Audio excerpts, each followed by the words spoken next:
RNE Audio. Descarga la app y disfruta de los programas de RNE y nuestros podcasts originales.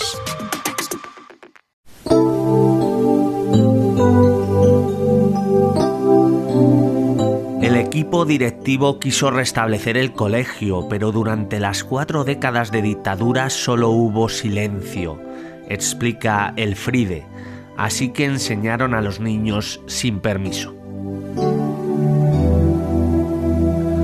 Hola amigos, les saluda Esteban Lozano. Hola Beni, ¿qué tal estás? Bien, Esteban.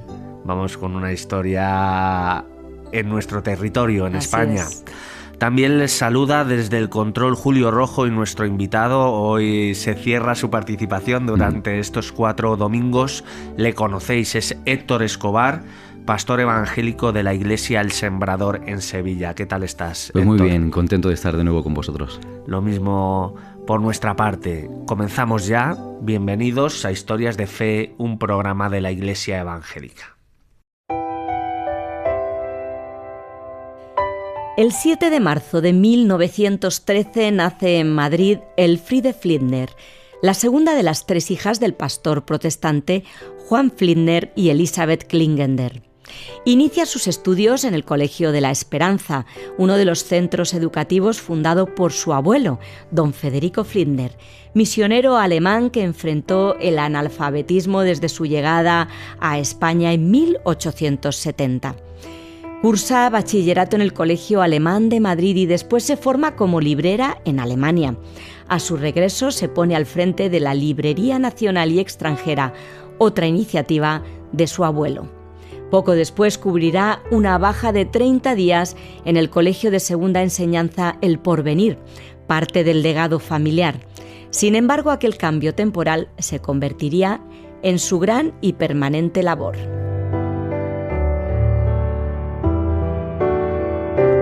El misionero Fliedner había implementado una pedagogía innovadora en El Porvenir desde sus inicios en 1897, con una enseñanza mixta y con idiomas. Pero estos avances serían desafiados con la Guerra Civil Española.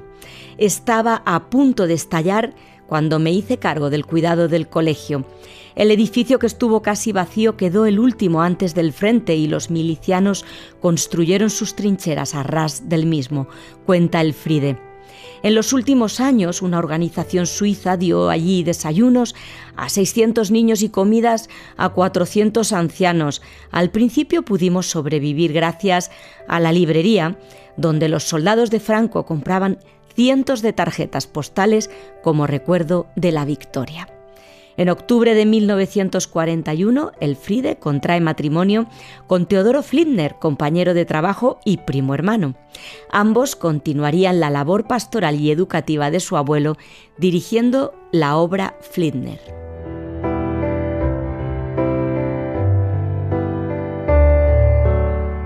La pareja no tuvo hijos, pero educó a los niños que pasaron por el internado de la escuela como si fueran propios. El equipo directivo quiso restablecer el colegio, pero durante las 4 décadas de dictadura solo hubo silencio, explica Elfriede, así que enseñaron a los niños sin permiso. Iban bien preparados, incluso les enseñábamos el catecismo católico y se examinaban por libre en un instituto. Doña Elfriede también atendió la Casa de Paz en El Escorial desde 1948, hogar que fue escuela, iglesia y hasta campamento evangélico. Estuvo vinculada al colegio 61 años, favoreciendo a miles de niños cuando la intolerancia les negaba una vida digna. Uno de ellos, que llegó a ser profesor y director, le dedicó un poema durante el 50 aniversario del inicio de su trabajo en El Porvenir en 1987.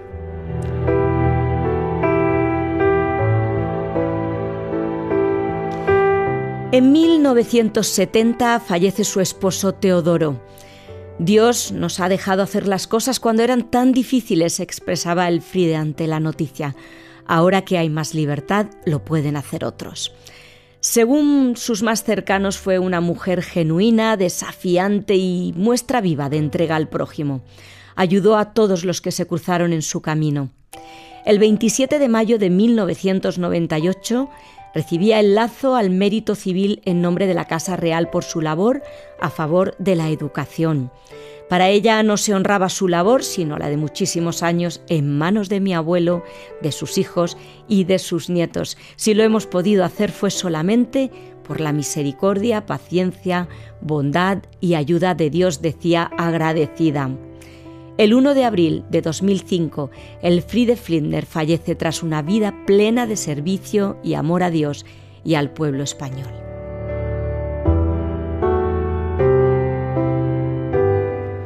Seguimos con Héctor Escobar, nuestro invitado. Vamos a tratar, como siempre, algunos temas que nacen de la historia.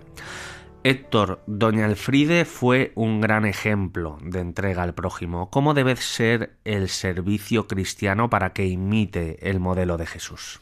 Bueno, yo creo que ella es un ejemplo de cómo tiene que ser el modelo de Jesús. Yo, lo primero que encuentro es la entrega.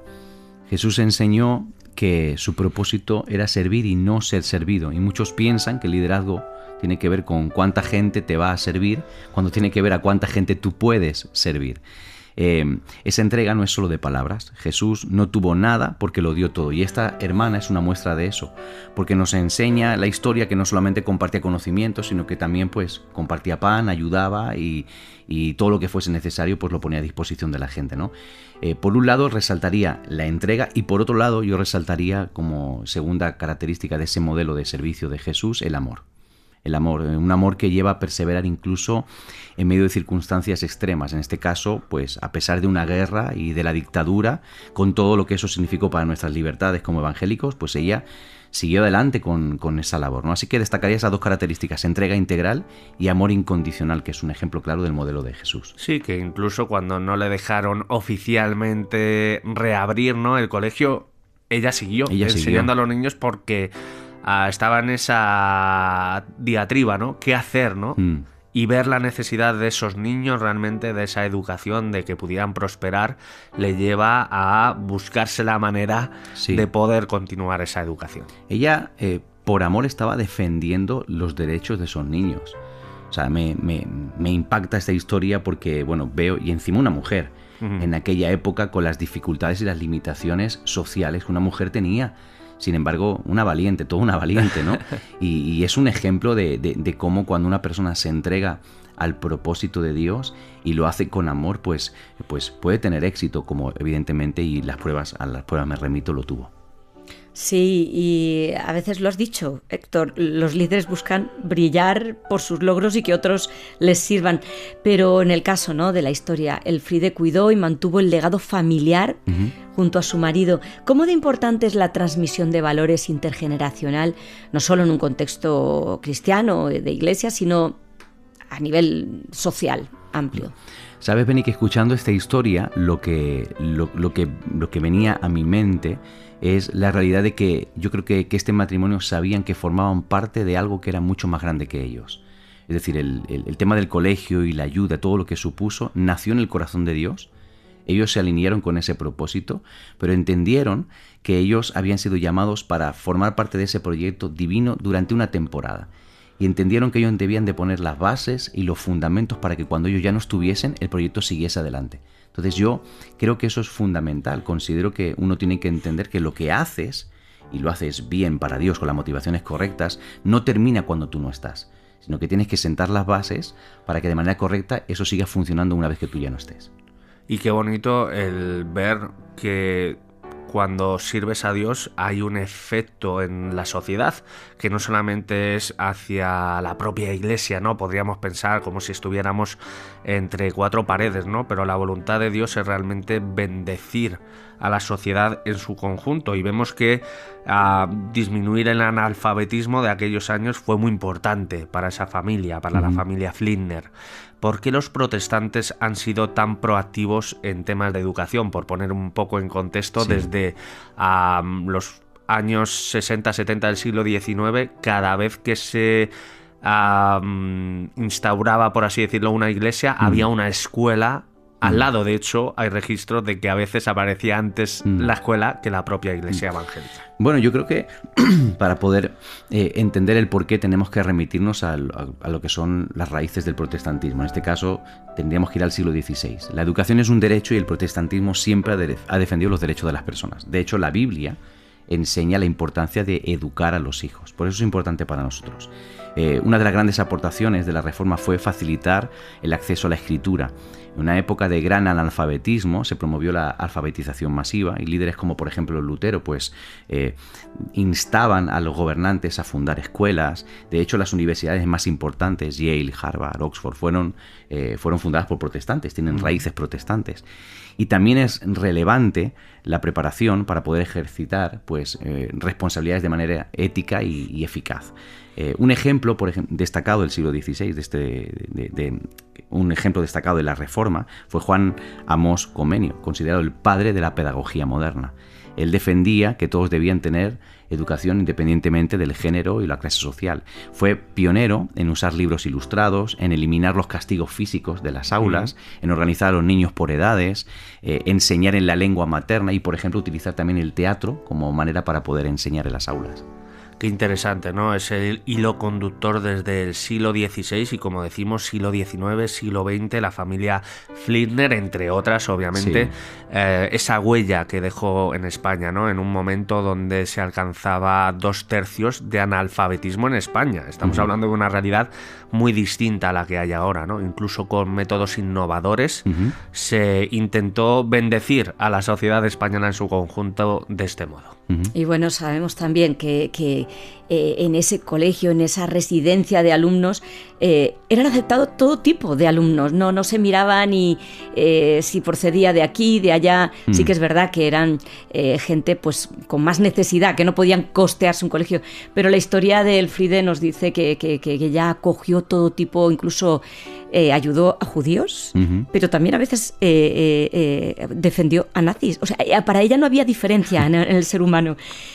¿Cómo podemos los cristianos promover ese respeto y tolerancia en una sociedad que es cada vez más diversa y a la vez también más fragmentada? Bueno, en primer lugar, siendo defensores de los derechos fundamentales de los seres humanos. Y eso se tiene que intensificar. O sea, debemos de ser defensores de los derechos de los seres humanos. Debemos de identificar qué cosas producen esas fracturas de las que has hablado, esas fracturas sociales, y combatirlas. Cada uno puede tener su ideología, su pensamiento político, podemos ser diferentes, pero nunca eso tiene que ser una causa para poder agredir al otro, para poder dañar, para poder romper o causar una fractura social. Todo lo contrario, somos llamados a sanar, somos llamados a bendecir. Nunca debe de ser las diferencias una justificación para herir, atacar, insultar o incluso agredir al contrario. Todo lo contrario, debemos de extender la mano y ayudar y amar a pesar de todo. Y creo que esta hermana es un ejemplo de eso, ¿no? A pesar de las diferencias, como bien decías, Beni, pues ella amó a la persona antes que cualquier otra cosa que pudiese suponer una fractura o una brecha, ¿no? De ahí es una responsabilidad que tenemos todos. Y es un ejemplo muy actual, ¿no? Para el siglo XXI, por lo que estamos diciendo, ¿no? Una polarización que tenemos que tener todos muy en cuenta, que podríamos caer en ella, ¿no? Y ponerle freno y mirar ese ejemplo de Jesús. Cuéntame por qué alguien que nos escucha hoy debería convertir la Biblia en su libro de cabecera. En primer lugar, porque es un libro actual, que no pasa de moda. Más allá de su riqueza literaria, de su valor histórico, creo que es el libro más influyente en la historia de la humanidad, y su contenido espiritual es extraordinario. Todas las necesidades del alma y del espíritu humano encuentran respuestas siempre en la Biblia. No solamente nos enriquece, nos sana y satisface nuestras preguntas, sino que también nos guía en la toma de decisiones y nos ofrece principios para vivir el día a día de una manera correcta. Y lo más importante que es el mensaje de Dios para el ser humano. Todo el que se quiera acercar a Dios y conocerlo puede hacerlo a través de este libro, porque Dios mismo pues, se ha revelado en este libro.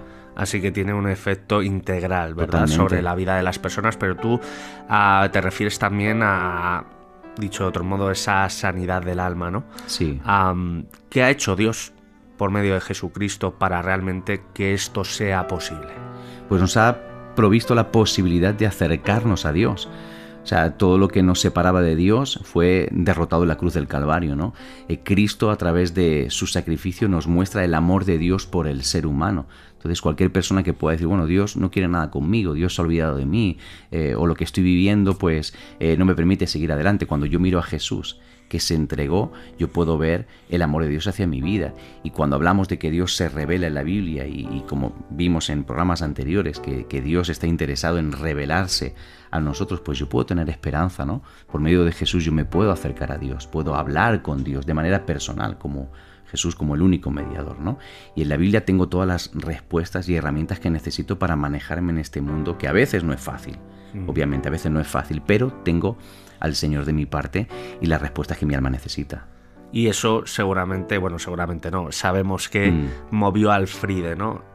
Realmente el haber experimentado a Jesús de un modo personal, al final intentó canalizarlo a la sociedad española en su conjunto. El mismo amor que ella recibió se encargó de una manera práctica de llevarla a la sociedad, sin hacer distinción de personas, luchando contra la oposición, contra todo lo que se levantaba para intentar frenar esa obra de misericordia. Pues ese mismo amor lo llevó de una manera muy práctica y es un ejemplo de vida hoy en día para cada uno de nosotros, sin duda alguna.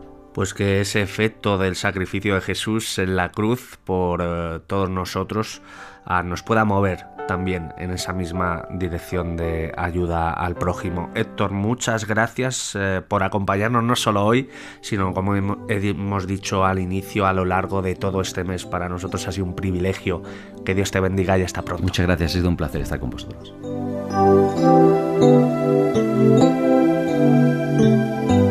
¿Te imaginas que tu abuelo emigra desde Alemania dejando una vida cómoda hasta España para fundar iglesias y colegios en un tiempo en que la mayoría de la población no sabe leer ni escribir, y tú heredas el amor a los libros y la enseñanza de manera que te formas para ponerte al frente de la librería familiar?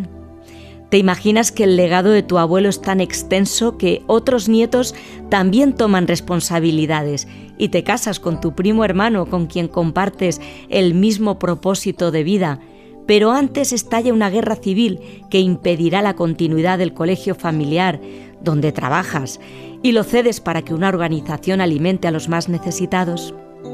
¿Te imaginas que tras la guerra no te permiten abrir la escuela por ser protestante y desafiando la censura decides enseñar, formando con excelencia y décadas después recibes el lazo al mérito civil de la Casa Real por tu servicio a la sociedad española? Pues no te lo imagines más, es verdad, la verdad del Dios que ensalza a los humildes. Dame tus ojos, quiero ver, dame tus palabras, quiero hablar, dame tu parecer.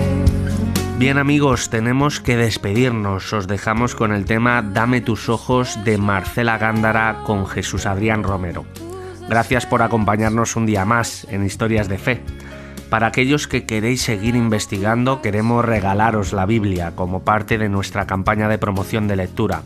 Llámanos al 673-466-366 o mándanos un WhatsApp si lo prefieres y te la enviaremos totalmente gratis. Nos gusta, por otra parte, recibir vuestros mensajes, lo que tengáis que comunicarnos, así que aparta un momento y mándanoslo a ese mismo teléfono, 673-466-366. Adiós y que la paz de Cristo os acompañe. Tus anhelos, tus pensamientos, tu sentir, dame tu vida para vivir. Déjame ver lo que tú ves, dame de tu gracia, tu poder, dame tu corazón. Déjame ver en tu interior para ser cambiado por tu amor. Dame tu corazón. Dame lo que necesito para ser como tú. Dame tu voz, dame tu aliento.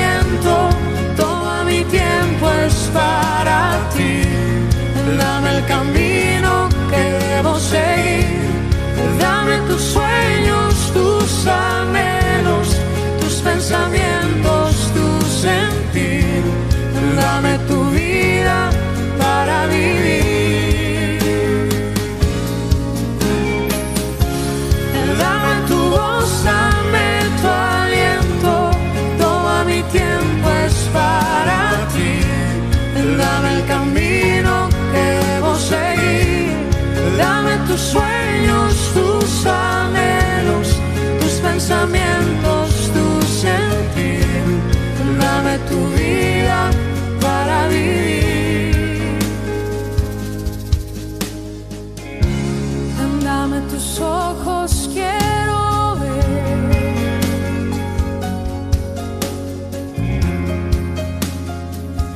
Dame tu parecer.